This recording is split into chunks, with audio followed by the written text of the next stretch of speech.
Ассаламу алейкум, урматтуу мекендештер, жердештер. Кандайсыздар? Амансыздарбы? Баарыңыздарга жалондуу ысык салам. Кандай болот иштериңиздер? Биз дагы азыр Подожди, бирок өткүзүрчү мени. Принцип бармабай. Кичине түрк болсо өтүп кетет элем, жаман ушу. Болот экен го. Таксиде жүрсөң ушундай нерв болуп каласың да. Нерв болбой эле. Просто мындай элементарный кичине жерге не болсо өтүп кетесиң. Мекендештер кандай болот? Аман эсен жүрөсүздөрбү? Аминага көнүп калдыңыздарбы? Амина пермажинасына. Көнүп калган болсоңуздар да болду. Документтер тактап жүрөлү. Мен дагы бир эки жаңылык угуп калдым да, бүгүнчү. Мына мыйзамдарга сунуш киргизели деп мигранттарга дагы бир министрдин сүйлөгөн сөзүн угуп калдым. Минтип атат. Мигранттардан иштей турган адамдар өздөрү эле келиш керек. Үй бүлөсүн алып келбеш керек. Балдарын алып келип бул жакта окутпаш керек. Мигрант иштеген келдиби, өзү келиш керек, иштеш керек, кетиш керек деп бир министр сунуш кылыптыр. Келсин, иштесин, кетсин. Не надо баягы үй бүлөсүн алып келип, балдарын алып келип, бияка мектепке киргизип, андай кылбасын. Өзүн ушундай иштесин, кетсин деп сунуш кылыптыр да. Ушундай кылайлы депчи. Москвада таксопарктар көп, бирок татыктуулары аз. Биз сиздерге эң татыктуу болгон таксопартты сунуштайбыз. Белес парк. Таксопарктын проценти болгону 1%. Бул парктын эң өзгөчөлүгү электронный путеводительдерин өздөрүнүн айдоочуларына берип жатат. Сиз дагы парковой самозанятый болуп Белес паркта иштесеңиз, анда сизге дагы электронный путеводительдерди берет. Баса, путеводитель алсаңыз 2%, без путеводитель 1%. Таксиге керектүү бүт документтерге жардам берет. Кисарт жана башка документтер. Андыктан келиңиздер, иштешели. Мен бул законго кирген эмес, просто сунуш кылган. Бул өтөбү өтпөйбү Кудай билет. Балким өтүп калышы мүмкүн, балким өтпөй калышы мүмкүн. Мисалы үчүн буга чейин баягы мектептерге жаш балдарга экзамен өткүзөбүз, ошондой деп сунуш болгон да биринчи. Алар өтүп кетти го. Быйыл канча деген мигранттардын балдары мектепке кире албай калды го. Ушул сыяктуу мындай сунуш биринчи. Аны көрөт, сунушун көрөт, анан кийин эме кылсаң өтүзөт да. Ушундай сунуш киргизиптир. Мигрант келсин, иштесин, кетсин. Не надо үй бүлөсүн алып келип бул жерде жүрүп, жашап, балдарына окушун кереги жок. Өзү келсин, иштесин, кетсин деп. Анан кече дагы бир чиновник ким ал ушундай сунуш кылыптыр да. Президент жанында айтып атат.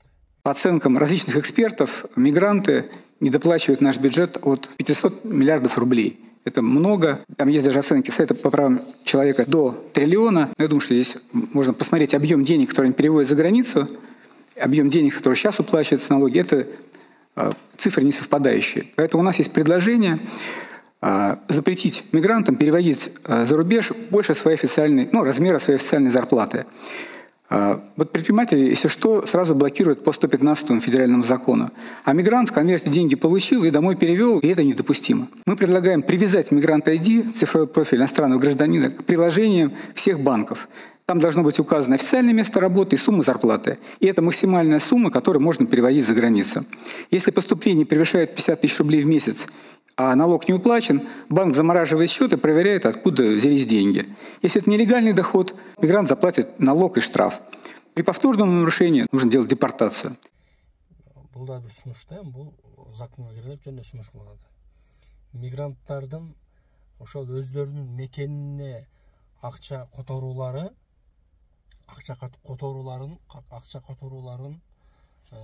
биз көзөмөлдөшүбүз керек. Ашык акча жөнөтпөш керек өзүнүн мекенине. Караш керек, контроль кылыш керек дейт. Кандай контроль кылат? Мисалы үчүн айтып атат да, эгер 50 000 айлык алып турган болсо бир мигрант дейт. Ошол 50 000ге чейинки акчасыны которуш керек. Налог төлөнгөн официалдуу акчасы ошол. Эгер андан ашкан акча болсо, анда ошол жөнөтүүнүн акчасына дагы налог төлөш керек деген аз видеосун окугомго деген ушундай сунуштарын киргизип атат. Ушундай күндөн күнгө ушундай сунуштар болуп, башка болуп, закондар чыгып, ушундай болуп атат. Ушундай тугандар. Дагы бир видео көрүп калдым, эсегенде Жанар Акаев да ушул мигранттар тууралуу көп мындай жакшы сөйлөп сүйлөйт го. Ушул мигранттар тууралуу сүйлөгөн видеосун да көрүп ал да эстедим. Дагы бир мында терак болуп жүргөн дагы бир бар эле го. Ошол да сүйлөп турмабыз. Орусияда билесиздер, жаңы мыйзам чыгып, мигранттардын балдары экзамен аркылуу мектепке кирип калышты да. Менин мына Instagram баракчама кайрылгандардын абдан көпчүлүгү мына каттарды чыгарып келдим. Ушул балдары мектептен экзаменден кулап калып атат. Болгону 10% өтүп атат. Ошону биз кандайдыр бир жолун таап сүйлөшүүлөргө барып чечишибиз керек да. Мисалы, могул жерде бир ата-эне жазып атат. 160 ата-энеден дейт, 13-үнүн гана баласы мектепке окуду дейт. Ушул жерде биздин жанагы балдарыбыздын билимге болгон укуктары бузулуп атат. Анткени эл аралык конвенциялары бар. Орусияда өтө көп балдарыбыз мектепке бара албай калды. Алардын абдан көпчүлүгү суранып атышат. Анда жок дегенде Кыргызстан менен байланышып, биз онлайн окуйлу, Орусияда жашайбыз өзүбүз деп атат. Ана мына Виктория Андреевна да отурат. Бишкектеги, Оштогу мектептерге дагы бул абдан чоң жүк болду да. Орусиядан келген балдардын бардыгы мына депутаттардын көбү эле чалышат. Баламды мектепке киргизип берчи депчи. Биз келдик мына Кыргызстанга келдик деп. Бишкек шаарында ансыз дагы мектептердин саны Ош шаарында жетишсиз болуп атат. Бир класста 50-ден 60-тан балага окуган учуру болуп атат. Мына ушул биздин Орусияда жүргөн мекендештерибиздин балдарын окууга жайгаштыруу боюнча мына Эдил Жолдубаевич отурат бул жерде. Бир сүйлөшүүлөрдү жүргүзүп киргизбесек болбойт. 100% баладан 10%-ын гана Орусиядагы мектептерге жана экзамен аркылуу көпчүлүгүн кулатып, мындай өтпөй калып атат да. Ушул боюнча бир сүйлөшүүлөрдү кылбасак болбойт. Мага абдан көп кат келди Жамил Акматбек мына. Абдан көп кат. Мына бирөөсүн эле окуп берсем, мындай абдан жогорку жака жеткириңиздер дейт. Мына Екатеринбургтан жазып атам дейт. Россиядагы балдарыбыздын проблемасы документтерди көп талап кылып атат дейт. Орус тилинен тест тапшырыш керек деп атат, экзамен тапшырыш керек дейт. Мына мигранттардын балдарынын ушу билимге болгон укугун Жамил Акматбек мына өзүңүз дагы мына Эдил Жолдубаевич бир сүйлөшүүлөрдү жүргүзүп чечпесек абдан кыйналып кетишти. Биздин жарандарды эми чакыралы. Ачык маалымат каражат булактарына чыгарыңыздар. Кайсы тармакта канча деген айлык акы төлөнүп атат? Кайсы тармакта кандай жумушчу орундар бош турат бүгүнкү күндө? Деп туруп бир пропаганда ишин жүргүзүп, биздин мигранттарды, сыртта жүргөн жарандарды чакыралы. Антпесек, бул жердеги көп деген жумушчу орундарды биз башка чет мамлекеттен келген башка жарандарга алдырып коюп атабыз. А өзүбүздүкү сыртта башка мамлекетке кор болуп, кыйналып жүрөт. Бул боюнча мына жакында эле биздин президентибиз да айтып чыкты, келгиле, кайткыла.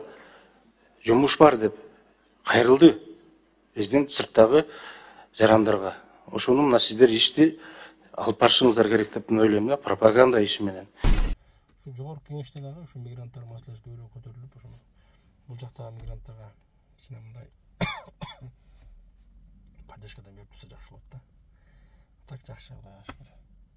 Неме Москвага биринчи келген мигранттар айтып калат да, чоң эжелер менен сүйлөшүп калганда. Биринчи биз келгенде дейт, эч ким милициялар даже тоспойт болчу дейт. Биз документ жасабайт элек дейт да, биринчи келгендер. Жүрө берет элек дейт. Анда ошо көрсө ошо малда секин мигранттар келип баштаган келе да. Барып көбөйгөн сайын булар да өздөрүнүн кандай десем, өздөрүнүн коопсуздугун ойлойбу, же болбосо өздөрүнүн бир талаптарын эме кылабы, ушинтип закондар киргизип атат да. Эми булар өздөрүнүн иши. Биз эмне кылабыз, законго баш ийип жашайбыз да. Ушундай туугандар, ушундай сунуштар киргизиптир. Ошол баягы мигранттардын балдарын үй бүлөсүнө алып койсун деген сунуш киргизилген. Андан кийин дагы бир ошол мигранттар акчаларын көзөмөлдөйбүз. Акча өтпөсүн деген дагы ушундай сунуштар киргизилиптир. Бирок эми булар мындай конкрет түрдө кабыл алынып закондош элек да, просто сунуш. эгер кабыл алып болбосо да айтабыз. Анда ушундай болду, ушундай болду депчи. Ошондой. Ошо эгер ошол неме акчасын көзөмөлдө турган баяндап калса, анда бирөө мисалы үчүн кээде мына акчаны салып койчу мен атымен деп туугандарыңа айтып калып башталып калып ошентип сала бере аласың да анда. Акча сала бере аласың да. Айлыгың 50.000 болсо, 60.000 болсо, выходной күндөрү мисалы үчүн подработкага чыгасың, башкага чыгасың, халтурага чыгасың. Ошолорго да алып туруп калканбыз анда. Эми бул нерсе билбейм кабыл алынбаса керек. Ушундай мыйзамдар туугандар. Ушундай. Нурлан Мотиев ушунака дейт го. Ушундай туугандар. Сочки. Бар болуңуздар туугандар, аман болуңуздар.